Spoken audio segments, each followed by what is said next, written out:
What happened in episode 2 of season 2 of House of the Dragon? What does it mean for the rest of the season, and how does it compare to what happened in the book?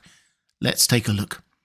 Hi everyone, this is Robert. Welcome to In Deep Geek. I'm covering House of the Dragon in depth on this channel, as well as deeper dives into George R. R. Martin's wider world of Ice and Fire. Welcome. And this is your spoiler warning for episode 2, as well as what happens next in the book.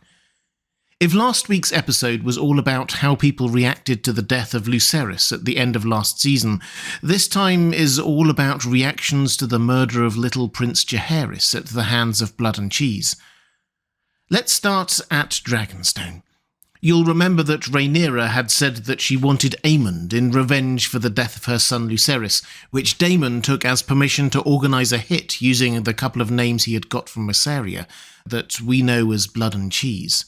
The camera cut away before we discovered Daemon's exact answer to the question of what if we can't find Aemond, but Blood and Cheese definitely interpreted it as meaning that the next best thing would be any Team Green prince that they could lay their hands on. Which wasn't at all what Rhaenyra wanted, and she realises that she is now being personally blamed for the death of an innocent child. Daemon's insistence that it was a mistake and that he can't be held responsible is rather undermined by his clear lack of contrition, and crucially, Rhaenyra decides that she doesn't believe him and can't trust him. In fact, even more crucially, she realises that she's never been able to fully trust him. She goes further, accusing him of still wanting the throne for himself. Daemon's version of history is that Viserys knew that he was more suited to ruling and feared that Daemon's legacy would be greater than his own were he to ever sit on the Iron Throne, so he kept him from it, naming Rhaenyra his heir instead. This is adding layers to what we know of the relationship between these two characters in the books and what was really going on at a psychological level in Season 1. More to the point here, Daemon seems to have concluded that Rhaenyra isn't willing to do the dirty work he thinks is needed to achieve greatness, like the actual winning of the war, and he tells her to her face. But he also sticks to the position that he has served her loyally, isn't trying to usurp her, and that the death of Charis was a mistake. Can we believe Daemon that he is still loyal despite all those feelings? It will be fascinating to see where they go next. The implication here is that he will now try to win her war for her, but without her telling him what to do. In the books, for reference, he does a lot in the Dance of the Dragons, but his motivations are never made particularly clear. Daemon stalks out and gets on Caraxes without a word. Rhaenyra lets him go, saying that he must go his own path. Over in the Red Keep, Team Green are being their usual dysfunctional and dangerous selves, though ramped up a notch by their understandable grief and anger. Aegon is ranting and raving about declaring war on the traitors and villains and smashing up his father's model of old Valyria, seemingly just because it was there. It's a shame, I'll miss that model. As an aside, though it's not really mentioned in this episode, Jaehaerys' death does throw up an intriguing succession issue for Aegon. Baby Maelor, Aegon's other son, has not yet been included in the House of the Dragon timeline. Perhaps we can expect Helaena to become pregnant soon. So, at the moment, Aegon's only child is a daughter, although he does have a rather impetuous younger brother. In other words, the exact same situation that Viserys found himself in. Aegon's own claim to the throne relies on women not inheriting, so does that make Aemond now the assumed heir? We'll see. Anyway, there's a bit of a blame game going on in the Red Keep. Alicent thinks the gods are punishing her for her sins, while Criston Cole claims that there can be no absolution for what he's done. Alicent seems to want to get forgiveness somehow, but Criston Cole seems to just want to deflect blame from himself and onto someone else. Sir Aric Cargill in this instance, more on that in a bit. Basically, there's not much talking and healing about the real issues here. Alicent tries to talk to Helaena about what she saw, but Helaena doesn't want to talk about it. She tries confessing her sins to her father, who says that he doesn't want to hear it. Aegon is crying, and she in turn turns around and leaves him to it. Alicent and Criston don't talk, they just get a bit rough with each other, so to speak. Thankfully for all concerned, at least one actual guilty person is found. Blood. He confesses straight away, so they know that Damon was behind it. The target was Aemond, and that the other guilty party was a rat catcher. Aemond responds to discovering that he was the intended target by being rather pensive, rather than angry, in the arms of his sex worker lover in the city. It turns out that after the conversations we saw on the night of the murder with Criston Cole and Otto Hightower, he slipped out of the Red Keep to her, so he wasn't there at all. Blood and Cheese couldn't have killed him. Not that he feels guilty that Jaehaerys died in his stead. On the contrary, he's actually quite proud that Daemon targeted him like that, thinking that Daemon must have marked him as a dangerous opponent worth killing. He's wrong about that, but it's more set up for their still rather one-sided rivalry. Otto is the coolest head in the Red Keep, seeing an opportunity amidst the tragedy.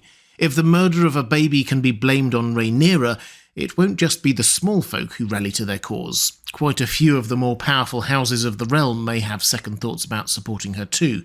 It's a cynical but effective propaganda tool. Let the people see the dead child and the grieving mother, and human nature will do the rest.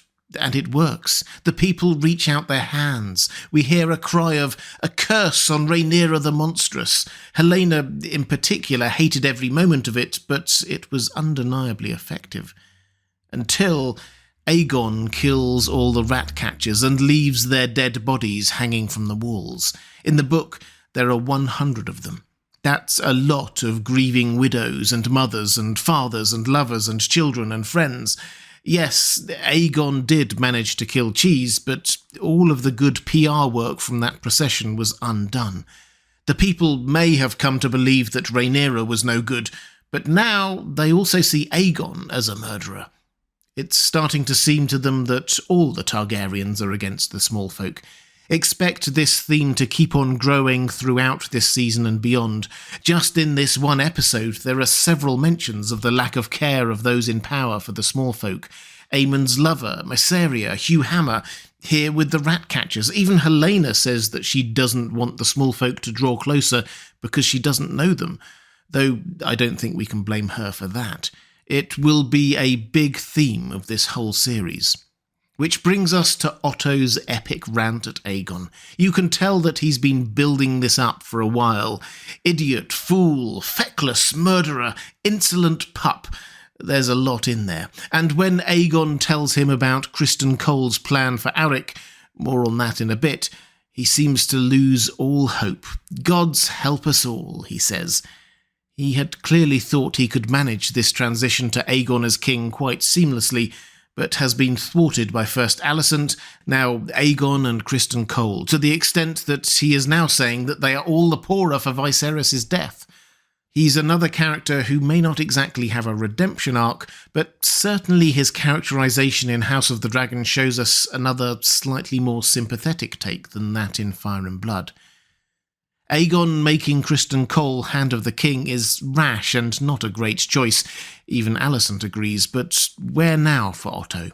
Heading down to the Reach, it seems, which he didn't do in the book, but makes sense. The Hightower army is down there, and Daeron, Alicent's youngest son, and his dragon. He will play his part later.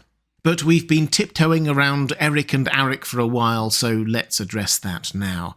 This starts with Criston Cole seemingly trying to find someone else in the Kingsguard to blame for not protecting baby Jaehaerys. He decides to pick on Arryk Cargill, first by telling him to change his dirty cloak. The symbolism here is clear. Arryk has been doing his duty, which made his cloak dirty. Criston Cole hasn't, and knows it, but his remains white and pure.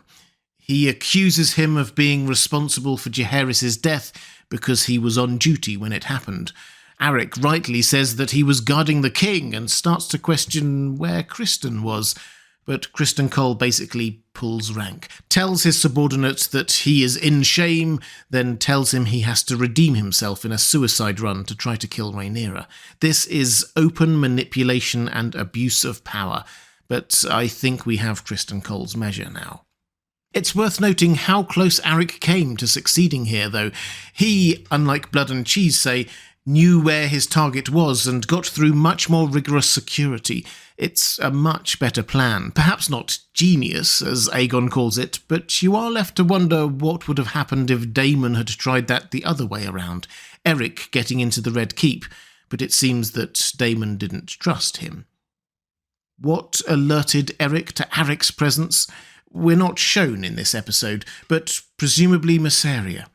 After finding out her role in the Blood and Cheese plan, and realising that she was Daemon's lover from way back at the start of Season 1, Rhaenyra honours the promise that Daemon gave, and gave Messalina her freedom. But on the way out, Messalina saw Sir Eric heading up from the docks. She had just left Eric in the castle, so presumably she told someone, which will win her into Rhaenyra's confidences, no doubt. She didn't need to say anything. As for the fight, if you got confused about which twin was which, that's the point. Rhaenyra seems to think it is Eric who emerged victorious, and I think she's right. He does call her Your Grace after all, but the end result is the same. He couldn't carry on living with the knowledge he had just killed his brother. The tragedies just keep coming. So what else can we get from this episode? Well, Rhaenyra gives her stepdaughter Baela a job to keep an eye on King's Landing from above on her dragon. This is an expansion of her role in the book, but a logical one, given she appears to have been significantly aged up for the show. We see Hugh Hammer again, and it seems that he has a family, including a sick child. They are running short on food because of the blockade. We're reminded that Aegon promised to help smiths like Hugh, though it doesn't seem to have materialised yet. And as we've seen, the Red Keep seems focused on other things at the moment. This is perhaps the first step of his journey to Dragonstone. So far, he's coming across as quite a sympathetic character on the show. He wasn't really in the book. We also get a first sight of Adam of Hull, Alin's brother. Whereas Alin is very much a sailor, Adam appears to be a shipwright staying on Driftmark. There's a nod here to the idea that Corlys Velaryon owes them. For what, we're not told, but the main thing to note is how he stops to look at Sea Smoke, the dragon that Laenor Velaryon abandoned when heading off to Essos. There is a big nerdy lore issue here about Sea Smoke, which will have to be addressed this season. As far as we're aware, dragons can only ever be bonded to one person at a time. If a rider dies, another can claim their dragon, but if they don't, no. So, in the book, when, probably spoiler here for the show, but I did warn you, when Adam claims Sea Smoke during the sowing of the seeds, that's okay, because Laenor is dead. But here on the show, Laenor is alive. How will they deal with that? Change the law? Have Laenor die off-screen? Just leave it a mystery? I suspect the key person to look out for here is Rhaenyra, who, unlike almost everyone else, knows that Laenor is alive. How will she react if someone claims her supposedly dead ex-husband's dragon? But that's something for the second half of the season. For now, it means that we've seen 2 of the 4 dragon seeds this season. Here's hoping we see Ulf the White and Nettles soon. If you'd like more of these House of the Dragon videos, there's a playlist on the left of your screen now. Or for more in-depth Song of Ice and Fire videos, that playlist is in the middle of your screen. That's all for this time. Thanks for watching. I'll see you again soon.